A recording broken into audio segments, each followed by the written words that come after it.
પાડીને જાહેરમાં વેચશે તો 11,000 નો દંડ, ઘરે દારૂ ઉકાળીને કોઈ બીજાને હાલશે તો 51,000 રૂપિયા દંડ, 5100 બહાર પીને આવશે અને ગામમાં ધમાલ કરશે તો એને 1100 રૂપિયા દંડ ભરવો પડશે. અને જો આ કોઈ માન્ય કાયદાકીય માન્ય નહીં કરે, કોઈ દંડ નહીં ભરે તો એને ગામમાંથી બહિષ્કાર કરવામાં આવશે. દૂધમાંથી, ગામમાં કોઈ દુકાનેથી, સામાનમાંથી, બધી રીતે ગામમાંથી બહિષ્કાર કરવામાં આવશે. કોઈ સામાજિક પ્રસંગ હોય, કોઈ પણ પ્રસંગમાં ગામમાં બોલાવવામાં આવશે નહીં. વ્યક્તિને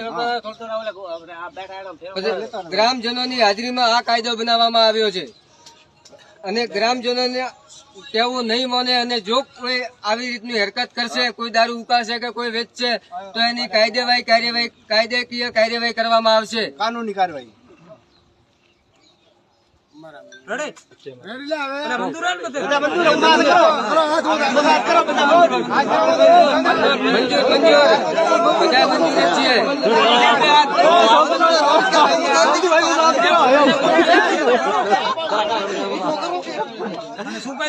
અને કોઈને ખબર હોય તો કોઈ છુપાઈને રાખતા નહીં. ગામમાં કોઈ પણ માહિતી હોય તો